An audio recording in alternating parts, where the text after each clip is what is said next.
இப்போது புதிய அறிமுகம் ஆச்சி ஹோட்டல் சாம்பார் 50 கிராம் ரூபாய் 20 மட்டுமே.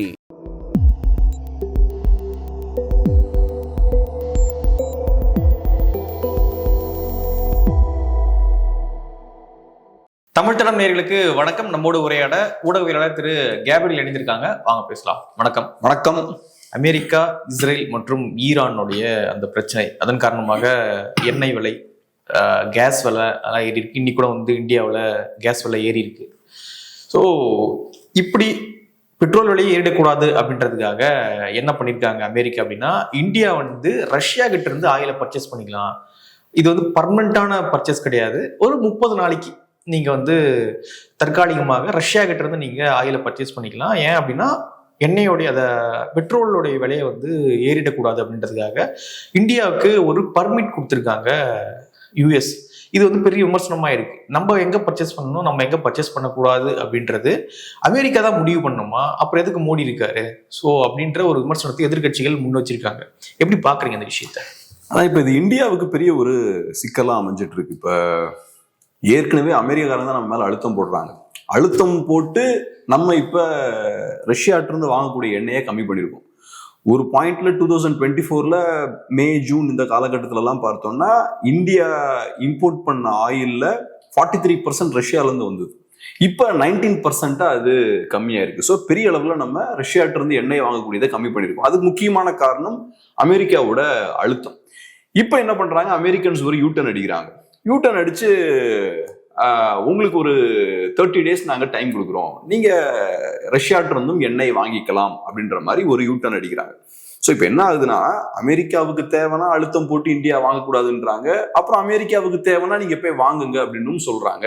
ஸோ அப்ப இது நம்மளோட சாவர்னிட்டிய ஒரு கேள்விக்குறியாக்குது. அமெரிக்காவோட வசதிக்கு ஏற்ற மாதிரி தான் இந்தியா செயல்படணுமா அப்படின்ற ஒரு குற்றச்சாட்டு வைக்கப்படுது.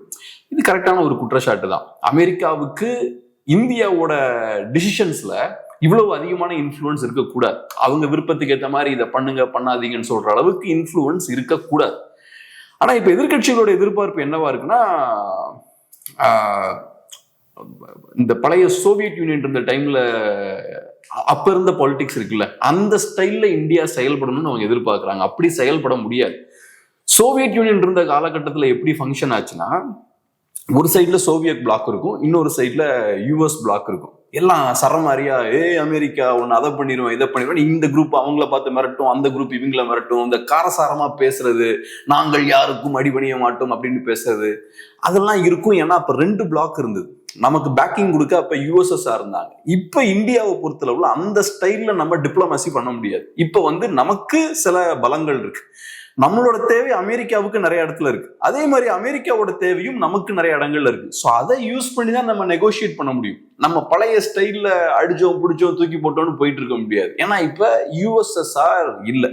பட் இருந்தாலும் இந்தியாவை பொறுத்தளவுல தன்னோட அந்த அட்டானமி இருக்குல்ல, அதை ஓரளவுக்கு எஸ்டாப்ளிஷ் பண்ண வேண்டிய தேவை இருக்கு. இந்த அளவுக்கு அதிகமான இன்ஃப்ளூயன்ஸ் அமெரிக்காவுக்கு இருக்கக்கூடாது. 2வது கேள்வி என்னன்னா, ஏன் இந்த யூட்டர்ன் இப்ப அமெரிக்கா அடிக்கிறாங்க? அன்னைக்கு வாங்க வேண்டாம்னாங்க ரஷ்யாட்ட இருந்து, இன்னைக்கு ஏன் வாங்க அலோவ் பண்றாங்க அப்படின்ற கேள்வி இருக்கு. இப்ப ஆயில் பிரைஸ் ஏறக்குறைய 20% இன்க்ரீஸ் ஆயிருக்கு. அப்ப இது எல்லாருக்குமே பெரிய பாதிப்பு தான். ஏன்னா இப்ப ஈரான் ஸ்ட்ரெயிட் ஆஃப் ஹோர்முஸை க்ளோஸ் பண்ணிட்டாங்க, சடசடன்னு ஆயில் பிரைஸ் இன்க்ரீஸ் ஆயிட்டு இருக்கு. ஸோ இப்போ என்ன அமெரிக்கன்ஸ் யோசிக்கிறாங்கன்னா, இந்தியாவை ரஷ்யா கிட்ட இருந்து ஆயில் வாங்க விட்டாச்சுன்னா இந்தியா இன்டர்நேஷனல் மார்க்கெட்ல போட்டி போட மாட்டாங்க. இந்தியாவும் உள்ள இன்டர்நேஷனல் மார்க்கெட்ல போட்டி போட்டாங்கன்னா ஆயில் பிரைஸ் இன்னும் இன்க்ரீஸ் ஆகும்ல. ஸோ அதனால ஓகே ரைட், அப்ப ஏற்கனவே கொஞ்சம் எண்ணெய் இருக்கு, நீங்க அந்த எண்ணெயை வாங்கிக்கோங்க. அப்ப அமெரிக்கன்ஸ் ஆயில் சப்ளையை இன்க்ரீஸ் பண்ண பாக்குறாங்க. எப்படி இன்க்ரீஸ் பண்றாங்க? ரஷ்யன் ஆயில உள்ள அலோவ் பண்றாங்க. ஓகே, இப்போ அது உக்ரைன் ரஷ்யா போருக்கு ஊக்கப்படுத்தாதா? இப்ப இம்மிடியேட்டா அமெரிக்கா ஒரு போர்ல மாட்டிட்டு இருக்குல்ல இப்ப. சோ இந்த போரை டீல் பண்ணணும்னா ஆயில் பிரைஸ் இன்க்ரீஸ் ஆகக்கூடாது. ட்ரம்ப் அதானே சொன்னாரு, இந்தியா ஆயில் வாங்குறது அந்த போரை நீடிக்கிற வேலை அப்படின்றத சொன்னாரு. இல்லதான் இப்ப அவங்கள பொறுத்தளவுல இம்மிடியேட்டா என்ன தேவைன்னு பாக்குறாங்க. நேத்து சண்டை போடும்போது ரஷ்யாவை கண்டெயின் பண்ணணும், இன்னைக்கு ஈரானை கண்டெயின் பண்ணணும். அப்ப ஈரானால ஏற்படக்கூடிய பாதிப்புகளை மினிமைஸ் பண்ணணும். ஈரானால ஏற்படக்கூடிய பாதிப்பு என்ன? ஒரு முக்கியமான பாதிப்பு ஆயில் பிரைஸ் ஏறுது. அந்த பாதிப்பை இன்னைக்கு இம்மீடியட்டா கம்மி பண்ணணும். ஏன்னா ஈரானால ஏற்படக்கூடிய பாதிப்புகள் அதிகமாயிட்டே இருந்ததுன்னா உலக நாடுகள் அமெரிக்காவுக்கு எதிராக திரும்பிடுவாங்க. ஸோ அப்ப ஈரானால ஏற்படக்கூடிய பாதிப்புகளை மேக்சிமம் கம்மி பண்ணணும். அதனால இப்ப என்ன பண்றாங்க, பிரைஸை கம்மி பண்றதுக்காக ரைட் நீங்க வேணா ரொம்ப நல்லவங்களா இப்ப நீங்க வேணா ரஷ்யாட்ட போய் வாங்கிவுங்க அப்படின்றாங்க. ஆனா இப்ப அந்த டோன்ல ஒரு திமிர்த்தனம் இருக்கு. நாங்க பெர்மிஷன் கொடுக்குறோம் அப்படின்ற மாதிரி, அதுவும் 30 days பெர்மிஷன் கொடுக்குறோம் அப்படின்ற மாதிரி சொல்றாங்க.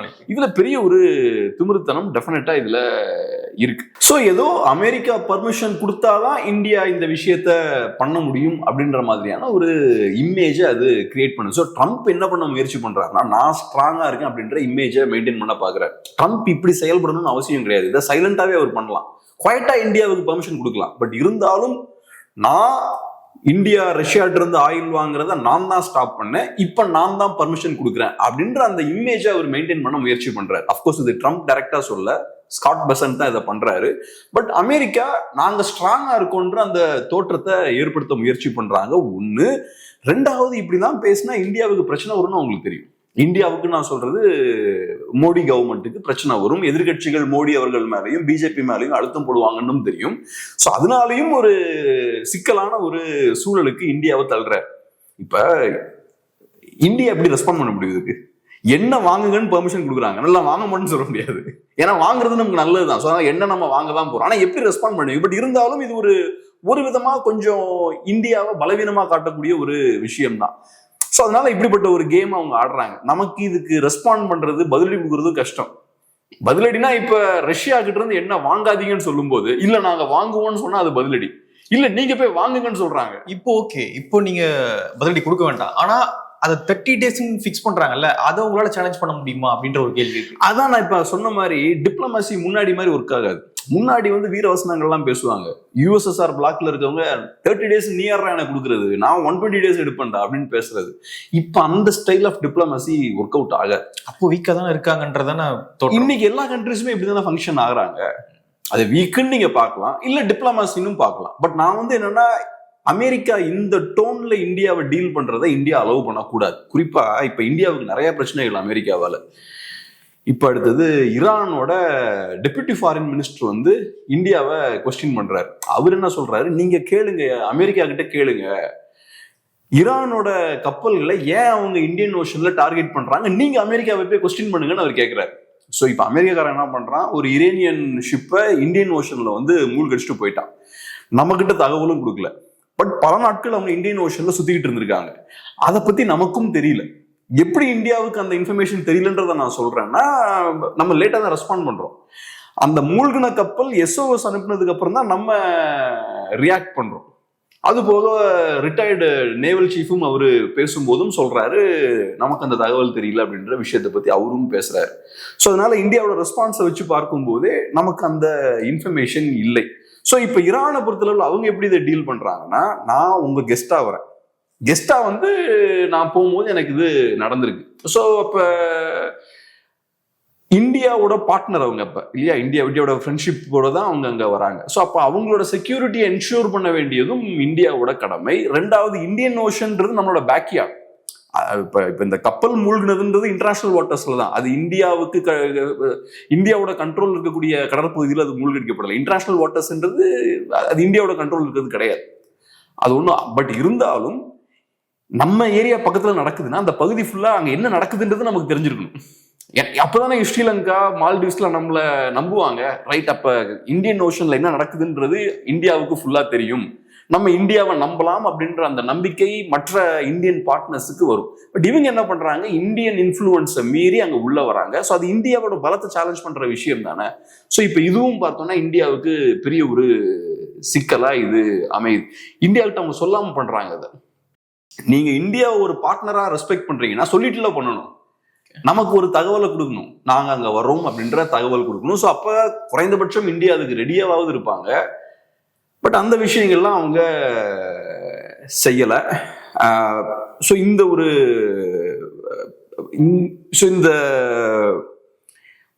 போர் இன்னைக்கு இந்தியன் ஓஷனுக்கு வந்துருச்சு, இந்தியாவோட பேக்யார்டுக்கு வந்துருச்சு இன்னைக்கு. ரெண்டாவது, இது இந்தியாவுக்கு நிறைய சிக்கல்களையும் இந்த மோதல் பார்த்தோம்னா இந்த மாதிரியான பிரச்சனைகளையும் கொடுக்குது. இன்னொரு விஷயம் பார்த்தீங்கன்னா, ஸ்ரீலங்கா ஈரான் கப்பல் ஒன்று அடிப்படுது ஸ்ரீலங்கா பக்கத்தில். அந்த கப்பல்ல இருந்து ஈரானிய வீரர்களை வந்து அந்த கப்பல்ல இருந்து ஆட்களை வந்து அவங்க சேவ் பண்றாங்க. அப்போ அவங்க என்ன சொல்றாங்க அப்படின்னா, ஸ்ரீலங்கா இது வந்து மனிதாபிமான அடிப்படையில நாங்க வந்து ஈரான் கப்பலை அந்த கப்பல்ல இருந்த ஆட்களை வந்து நாங்க சேவ் பண்றோம் அப்படின்ற மாதிரி சொல்றாங்க. ஸோ இது வந்து அமெரிக்காவை சேலஞ்ச் பண்ண சீனா இதை பண்றாங்களா? எப்படி பாக்குறீங்க இந்த விஷயத்த? இப்ப இதுல ஒண்ணும் தப்பு இல்லையே. மூழ்கின கப்பல்ல இருக்கக்கூடிய சோல்ஜர்ஸை காப்பாத்துறது தப்பு இல்லை. இன்ஃபேக்ட் அமெரிக்கா அதை பண்ணிருக்கணும். நிறைய பேர் என்ன சொல்றாங்க, அமெரிக்கன் சப்மரைன் அதை பண்ணுச்சு, அது ஒரு நியூக்ளியர் பவர்ட் சப்மரைன், அவங்க வராங்க ஒரு கப்பலை மூழ்கடிக்கிறாங்க, டக்குன்னு போயிட்டாங்க. சர்வதேச சட்டத்தின்படி ஒரு கப்பலோ ஒரு சப்மரைனோ நீங்க இன்னொருத்தவங்களை மூழ்கடிக்கிறீங்கன்னா கடல்ல சும்மா விட்டுட்டு போயிடக்கூடாது. அவங்கள அங்க உயிருக்கு போராடிட்டு இருக்கவங்கள நீங்க காப்பாற்றணும். சப்மரைனா இருக்கும்போது ஸ்பேஸ் கம்மியா இருக்கும். எனக்கு புரிஞ்சுக்க முடியுது. கப்பல் மாதிரி நிறைய ஸ்பேஸ் இருக்காது. ரொம்ப ஸ்பேஸ் பாத்தீங்கன்னா ரொம்ப கன்ஜஸ்டடா தான் அங்க இருக்கும் சப்மரைனுக்குள்ள. பட் இருந்தாலும் உங்களால ஒரு 20-30 பேரை காப்பாற்ற முடியும்ல. நீங்க பாட்டுக்கு மூழ்கடிக்கிறீங்க, அப்புறம் டப்புன்னு போறீங்க, இவங்க அதுக்கப்புறம் SOS அனுப்புறாங்க, அதுக்கப்புறம் அவங்க வந்து காப்பாத்துறாங்க. சோ அதுல ஒன்றும் பெரிய தப்பு இருக்கிற மாதிரி இல்லை. தப்பு இருக்கிற மாதிரி தெரியல. ஆனா இது அமெரிக்கா சேலஞ்ச் பண்றது சேலஞ்ச்லாம் இல்லை, அது ஒன்றும் தப்பு இல்லையா. இப்ப இன்னும் கொஞ்சம் தெளிவா நம்ம பார்ப்போம். இப்ப அமெரிக்கா ஸ்ரீலங்கா பக்கத்துல, அந்த ஸ்ரீலங்கால இருந்து ஒரு 60 நாட்டிக்கல் மைல் தூரத்துல சதர்ன் பார்ட்ல அந்த கப்பலை வந்து மூழ்கடிக்கிறாங்க. டெக்னிக்கலா பார்த்தா இது இந்தியாவுக்குமே பிரச்சனை கிடையாது. டெக்னிக்கலா அமெரிக்கா தனி நாடு, ஈரான் தனி ஒரு நாடு, அவங்க இன்டர்நேஷனல் வாட்டர்ஸ்ல ஒரு கப்பலை மூழ்கடிக்கிறாங்க. ஸோ இந்தியாவுக்கு டெக்னிக்கலா பார்த்தா, சட்டப்படி பார்த்தா ஒரு ரெஸ்பான்சிபிலிட்டியும் கிடையாது. உங்களோட சேஃப்டியை கேரண்டி பண்ண வேண்டியது இந்தியாவோட பொறுப்பு கிடையாது. ஆனா இத ஒரு டிப்ளமேட்டிக் பாயிண்ட் ஆஃப் வியூல இருந்து பாத்தீங்கன்னா, ஈரான் நம்மளோட ஃப்ரெண்ட், அதனாலதான் இந்த இந்தியாவோட இன்விடேஷன் ஏத்து அங்க வராங்க. ஸோ அப்ப நம்ம ஈரானோட சேஃப்டியை என்ஷூர் பண்ணணும், இந்தியன் ஓஷனை நம்ம கண்ட்ரோல்ல வச்சுக்கணும். அப்ப நாளைக்கு நம்மளை மதிச்சு வருவாங்க, நம்மளை நம்பி வருவாங்க. நாளைக்கு இந்தியன் ஓஷன்ன்றது இந்தியாவோட கண்ட்ரோல்ல தான் பாருங்க, யாரும் அங்க எதுவும் பண்ண முடியாது. நம்ம தைரியமா அங்க இந்தியன் இன்விடேஷனை ஏற்று போகலாம், தைரியமா இந்தியன் இன்விடேஷனை ஏற்று முடிஞ்சதுக்கு அப்புறம் வீட்டுக்கும் போய் சேரலாம். அந்த நம்பிக்கை நம்ம கொடுக்கணும்ல. ஸோ அந்த ஒரு ரிலையபிலிட்டி அங்க உடஞ்சிருக்கு. ஸோ அந்த வகையில யூஎஸ் வந்து சுட்டுட்டு போயிட்டாங்க. அங்க இருக்கிற மக்களை காப்பாத்துறது வந்து அது யூஎஸ்ஐ எந்த வகையிலும் சேலஞ்ச் பண்ணாது, யூஎஸ்ஐ எந்த வகையிலும் கோபமும் படுத்தாது. பட் இது எப்படி புரிஞ்சுக்கலாம்னா, சைனா மேபி அதை விரும்பியிருப்பாங்க, ஸ்ரீலங்கா அதை பண்ணணும்னு மேபி விரும்பியிருப்பாங்க. பட் அந்த செயலர்ஸ் இல்லை, சாரி, அந்த நேவி பீப்புளை காப்பாத்துறது ஒன்றும் பெரிய தப்பு இருக்கிற மாதிரி எனக்கு தெரியல. இப்போ ஆல்ரெடி வந்து இந்தியாவில் வந்து இன்னைக்கு கேஸ் பிரைஸ்லாம் இன்க்ரீஸ் ஆயிருக்கு, கிட்டத்தட்ட 100 ரூபா வரைக்கும் இன்க்ரீஸ் பண்ணியிருக்காங்க. இப்படி ரஷ்யா கிட்ட வந்து நம்ம ஆயில் வாங்காம இருந்தா பெட்ரோல் விலையும் இன்க்ரீஸ் ஆகும்ல. இப்போதைக்கு இந்தியா தரப்புல சொல்லப்படுற விஷயம் என்னன்னா, 25 நாட்களுக்கான ஸ்டாக் வந்து நம்ம கிட்ட இருக்கு. ஆயில் நம்ம ஏற்கனவே ஸ்டோர் பண்ணி வச்சிருக்கோம். ஸோ இம்மீடியட்டா எந்த பிரச்சனையும் இல்லை. ஆனா கண்டிப்பா லாங் ரன்ல இந்த பெட்ரோல் பிரைஸ் இன்க்ரீஸ் ஆகிட்டே இருந்ததுன்னா கண்டிப்பா நிறைய சிக்கல் வரும். இன்னும் நிறைய இன்க்ரீஸ் ஆகுன்றாங்க. பெட்ரோலோட பிரைஸ் இன்னும் வேகமா இன்க்ரீஸ் ஆகிறதுக்கு வாய்ப்பு இருக்குன்றாங்க. இப்ப நமக்கு இருக்கிற சிக்கல் என்னன்னா, ரஷ்யன் ஆயில் நம்ம வாங்கினாலுமே கூட முன்னாடி வாங்கின மாதிரி டிஸ்கவுண்ட் பிரைஸ்ல வாங்க முடியாதுன்றது என்னோட பார்வை. ஏன்னா இப்ப டிமாண்ட் ஹையா இருக்கும். இப்ப சைனாக்காரங்களுக்கும் என்ன சிக்கல்னா, ஸ்ட்ரெயிட் ஆஃப் ஹொர்மூஸ் வழியா தான் சைனாவுக்கும் most of the oil supply வந்துட்டு இருந்தது. அதுவும் ஈரான் இருந்து பெரிய அளவுல அவங்க என்ன வாங்கிட்டு இருந்தாங்க, ஈரான் இருந்து வாங்கிட்டு இருந்தாங்க, அது இப்ப தடைப்பட்டு போச்சு. வெனிசுவேலால இருந்து வாங்கிட்டு இருந்தா அதுவும் தடைப்பட்டு போச்சு. இப்ப சைனா என்ன பண்ணுவான் அடுத்தது, அவங்க ரஷ்யாட்ட இருந்து நிறைய வாங்குவான். ஸோ அப்ப நம்ம ரஷ்யன் ஆயில இப்ப வாங்கணும்னா முன்ன விட அதிகமா போட்டி போடணும் சைனா கிட்ட. சைனாவும் அதிகமா வாங்குவாங்க. நான் சைனா கூட போட்டி போட்டு நம்ம இப்ப என்ன வாங்கணும், அப்ப என்ன ஆகும், ரஷ்யன் ஆயிலோட ரேட்டும் இப்ப இன்க்ரீஸ் ஆயிரும். ஸோ அதனால ரஷ்யன் ஆயில் வாங்கினாலுமே ஓகே, ரஷ்யன் ஆயில் நமக்கு கிடைச்சதுன்னா பழைய ரேட் நம்ம யோசிக்க கூடாது, அது அப்ப இருந்த ரேட், அது போர் தொடங்குறதுக்கு முன்னாடி இருந்த ரேட். இப்ப ரஷ்யன் ஆயிலோட பிரைஸும் இப்ப இன்க்ரீஸ் ஆயிருக்கும். அப்கோர்ஸ் இன்டர்நேஷனல் மார்க்கெட் பிரைஸை விட கம்மியா இருக்கும், பட் ரஷ்யன் ஆயில் பிரைஸும் இப்ப இன்க்ரீஸ் ஆயிருக்கு. ஸோ அதனால கண்டிப்பா பெட்ரோல் பிரைஸ் ஏதோ ஒரு வகையில இன்க்ரீஸ் ஆகிறதுக்கு நிறைய வாய்ப்புகள் இருக்கு. நிறைய கண்ட்ரீஸ்ல இன்க்ரீஸ் ஆயிட்டு இருக்கு, இங்கேயும் இன்க்ரீஸ் ஆகிறதுக்கான வாய்ப்பு இருக்கு. இப்போதைக்கு நம்ம கிட்ட ஒரு 25 டேஸ்க்கான ஸ்டாக் இருக்கு. பட் அது இப்போ அதை யூஸ் பண்ண ஆரம்பிச்சிட்டோம்னு நினைக்கிறேன். அதுக்கப்புறம் நம்ம என்ன பண்ணுவோம், ப்ரைஸ் எல்லாம் இன்க்ரீஸ் பண்ண வேண்டியது இருக்கும், கொஞ்சம் டஃப்பான சூழல் ஏற்படும். இதை எப்படி புரிஞ்சுக்கிறதுன்னு எனக்கு தெரியல. போர் உடனடியா முடியுமா முடியாதா? ஏன்னா இப்ப இந்த மாதிரியான மெஷர்ஸ்லாம் அமெரிக்கா எடுக்கிறாங்கன்னா மேபி போர் கொஞ்சம் கூட நீண்டு போறதுக்கு வாய்ப்பு இருக்கோ அப்படின்ற மாதிரியும் இதை பார்க்கலாம். எப்படின்னு நம்ம பார்ப்போம். ஓகே, இப்போ வந்து இந்த விஷயத்தை வச்சு பார்க்கும்பொழுது அமெரிக்காவை இந்தியா சேலஞ்ச் பண்ணாம இருக்கிறது இப்போதைக்கு நல்லது. அதான் டிப்ளமேட்டிக்கா நல்ல ஒரு விஷயம் நினைக்கிறீங்க? இல்ல, நான் கேட்கறது என்னன்னா, இப்ப மல்லிகார்ஜுன கார்கே பேசும்போது மோடி அவர்கள் எப்ஸ்டீன் ஃபைல்ஸ்ல மாட்டிக்கிட்டார், அதனால இப்ப அமெரிக்கன்ஸ் அதை யூஸ் பண்ணி அவங்களுக்கு தேவையான விஷயங்களை செஞ்சிடறாங்கன்னு அவர் சொல்றாரு. எனக்கு அதுல லாஜிக்லாம் எனக்கு படலை. ஏன்னா அப்படி ஏதாவது ஒரு சிக்கல் ஏற்பட்டா இப்படி ஓப்பனா அக்ரெசிவா இருக்குன்னு அவசியம் இல்லை. அமெரிக்கா சைலண்டா இருந்தே வேலையை முடிச்சிடலாம். இப்படி ஓப்பனா சேலஞ்ச் பண்ண வேண்டிய அவசியம் இல்லை, இல்லையா? இப்படி ஓப்பனா சேலஞ்ச் பண்றதால தான் காங்கிரஸ் பார்ட்டி ரியாக்ட் பண்ணுது. அதெல்லாம் பண்ணாமலே சைலண்டா இருந்தே வேலையை முடிச்சிடலாம்ல. செய்யாதீங்க, செய்யுங்கன்னு பேக்ரவுண்ட்ல இருந்தே பண்ணலாம். பட் அந்த மாதிரிலாம் இருக்கும்னு எனக்கு தோணல. இப்படி என்னோட கேள்வி என்னன்னா, ரைட், இப்ப அமெரிக்காவை சேலஞ்ச் பண்ணுங்கன்னு சொல்றாங்களே, என்ன பண்ணணும்னு எக்ஸாக்டான எதிர்பார்க்கறாங்க? அதை மட்டும் அவங்க சொன்னா கரெக்டா இருக்கு. எக்ஸாக்டா என்ன பண்ணணும் அமெரிக்காவை, இந்தியா என்ன பண்ணலாம்னு நினைக்கிறீங்க? அதான் அதுல எது பாசிபிள் நம்ம எக்ஸ்ப்ளோர் பண்ணணும். அது அந்த 30 days நீங்க வாங்கிக்கிறோம் நாங்க, ஆனா அந்த 30 daysன்றத நீங்க ஃபிக்ஸ் பண்ணாதீங்க, அது நாங்க ஃபிக்ஸ் பண்ணிக்கிறோம் அப்படின்றத மேபி இந்தியா சொல்லலாம் அப்படின்னு அவங்க எதிர்பார்க்கலாம். சிம்பிள். இப்போ என்னன்னா, இது இப்ப ட்ரேட் சம்பந்தப்பட்ட விஷயம். அமெரிக்காவை பொறுத்தளவுல பொருளாதார ரீதியா ரஷ்யாவை நெருக்கணும்னு அவங்க முடிவு பண்றாங்க. ஸோ இந்தியாவும் அதை பண்ணணும்னு நினைக்கிறாங்க. இப்ப அமெரிக்கா சொல் பேச்ச நம்ம எது கேட்கிறோம்? ஏன்னா இப்ப ரஷ்யன் ஆயில் வாங்கணும்னா நமக்கு ஒரு 10 ரூபா லாபம் இருக்குன்னு வச்சுப்போம். அமெரிக்காவோட வர்த்தகம் பண்றதால நமக்கு 50 ரூபா லாபம் இருக்கு. அப்ப நம்ம என்ன பண்ணுவோம்? அமெரிக்கா இப்ப சொல்றாங்க, ரஷ்யாட்ட நீங்க வர்த்தகம் பண்ணீங்கன்னா உங்களுக்கு 10 ரூபா லாபம் இருக்கும், ஆனா என்கிட்ட இருந்து வரக்கூடிய லாபத்தை நான் கம்மி பண்ணிடுவேன், நான் ஒரு 20 ரூபா உங்களுக்கு நஷ்டத்தை ஏற்படுத்துவேன்றாங்கன்னு வச்சுப்போம். அப்ப நீங்க என்ன ஆப்ஷனை சூஸ் பண்ணுவீங்க? ரைட், இது வந்து அமெரிக்கா நம்மள நெருக்குறாங்க, அதெல்லாம் எனக்கு புரியுது. ஆனா என்ன ஆப்ஷன் நீங்க சூஸ் பண்ணலாம்? இப்ப ஸோ ஒரு பிசினஸ் பாயிண்ட் ஆஃப் வியூல இருந்து பாத்தீங்கன்னா, இப்ப ரைட்டு, எனக்கு ரஷ்யா கிட்ட இருந்து ஆயில் வாங்குறதால வரக்கூடிய ப்ராஃபிட்டை விட அமெரிக்காவை பகைச்சுக்கிட்டு எனக்கு நஷ்டம் அதிகமா இருக்கு. அப்ப பிராக்டிக்கலா நஷ்டம் யாருக்கு? இந்தியாவுக்கு, இந்தியான்ற நாட்டுக்கு. அப்போ உங்களுக்கும் எனக்கும் சேர்த்து அந்த நஷ்டம். ஸோ அப்ப அந்த நஷ்டத்தை கம்மி பண்ணா நம்ம என்ன பண்ணலாம்? ரைட், அப்ப ரஷ்யாவால வரக்கூடிய அந்த லாபத்தை நம்ம விட்டு கொடுத்துடலாம். அதான் நான் சொல்ல வந்தேன், டிப்ளமசி ரொம்ப மாறிடுச்சு. இப்ப உதாரணத்துக்கு, இப்ப நம்ம ஒரு பிசினஸ் பண்றோம்னு வச்சுப்போம். நம்ம ஒரு பிசினஸ் பண்றோம்னா நிறைய வெண்டர்ஸோட நம்ம ஒர்க் பண்ணுவோம், செல்லர்ஸோட நம்ம ஒர்க் பண்ணுவோம், மார்க்கெட்ல நிறைய ஆட்களோட நம்ம பிசினஸ் பண்ணுவோம். எந்த மாதிரி அவங்க அக்ரிமெண்ட் போடுவாங்க நம்ம கூட?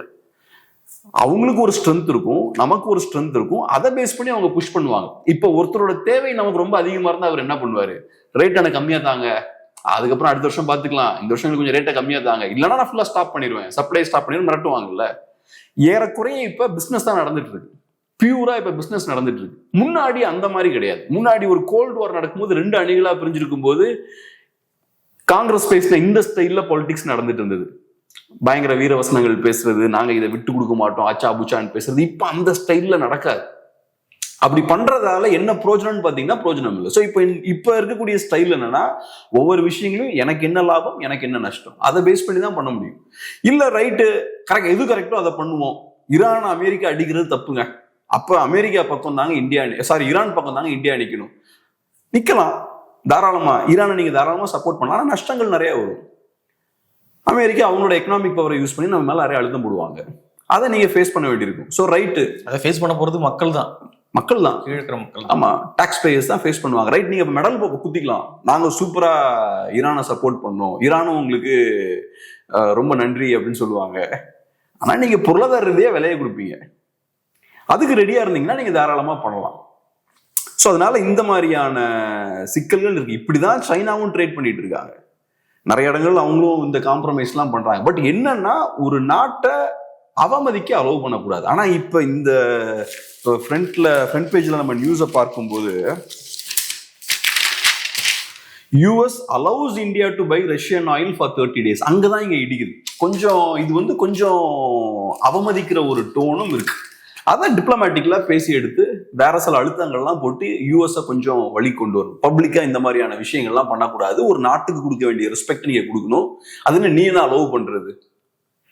அப்ப இதுக்கு முன்னாடி நீ அலோவ் பண்ணல, இப்ப அலோவ் பண்ற, அப்ப உங்களுக்கு வசதிக்கு ஏற்ற மாதிரி நாங்க செய்யணுமா அப்படின்ற இடத்துக்கு அது வருது. அது ஒரு 140 கோடி மக்கள் வாழக்கூடிய ஒரு நாட்டுக்கு அது ரெஸ்பெக்டபிளா இருக்காது. ட்ரம்ப் இதை நமக்கு மட்டும் பண்ணல, மற்ற நாடுகளையும் இதே மாதிரி தான் டீல் பண்ணிட்டு இருக்காரு. சைனாவையும் இப்படிதான் டீல் பண்ணிட்டு இருக்காரு, ரஷ்யாவும் இப்படிதான் டீல் பண்ணிட்டு இருக்காரு. பட் அந்த இடத்துல நம்மளோட டிக்னிட்டியை, நம்மளோட செல்ஃப் ரெஸ்பெக்டை நம்ம எஸ்டாப்ளிஷ் பண்ணணும். இந்த மாதிரி கண்டினியூஸா பண்றதுக்கு அலோவ் பண்ணக்கூடாது. ஆனா நம்ம ஆட்கள் சொல்ற மாதிரி எல்லா இடத்துலயுமே மாரலி கரெக்ட் ஸ்டாண்ட் எடுக்க முடியாது. எந்த ஒரு நாடுமே மாரலி கரெக்டான ஸ்டாண்டை என்னைக்கு எடுக்காது.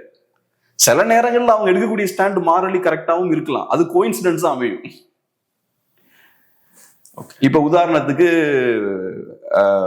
ஒரு பாயிண்ட்ல பார்த்தோம்னா, அந்த கியூபன் மிசைல் கிரைசிஸ் காலகட்டத்தில் அமெரிக்கா கியூபாவை பயங்கரமா புள்ளி பண்ணிட்டு இருந்தாங்க.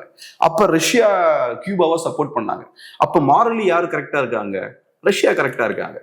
அந்த மாரலி கரெக்டான ஸ்டாண்ட் எடுக்கிறாங்கன்னா அது அவங்களுக்கு நல்லதும் கூட, அதனால அவங்க எடுக்கிறாங்க.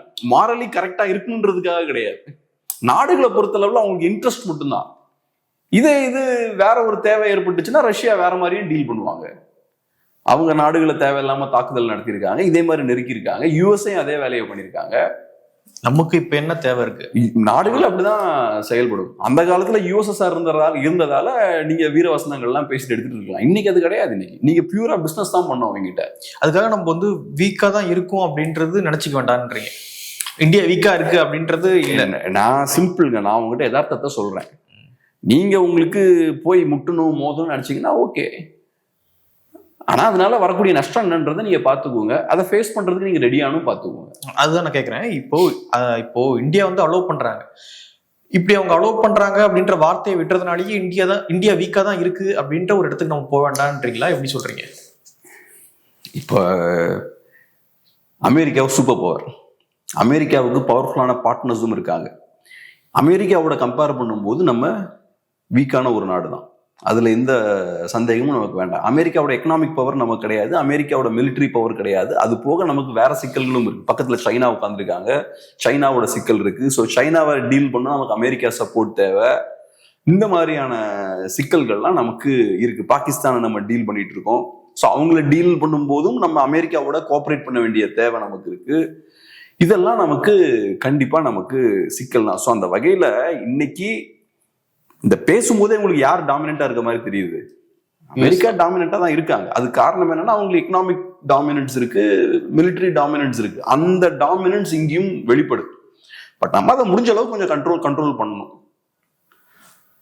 இல்ல வேற என்ன பண்ணலாம்னா, தோழர்கள் அதுக்கு இதெல்லாம் பண்ணலாங்க.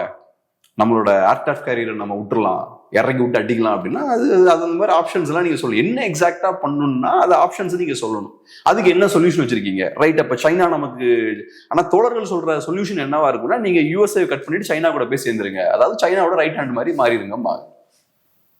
அது பண்ண முடியாது, அது பண்ண முடியாது. அது அவங்க வேணா போய் பண்ணலாம். நீங்க சைனா கூட எல்லாம் போய் சேர்ந்து இருக்க முடியாது. அது நம்ம புரிய மாட்டேங்குது நம்ம கம்யூனிஸ்டுகளுக்கு. நீங்க நல்லா க்ளோஸா பேசுனீங்கன்னா பர்சனலா சொல்லுவாங்க அதை.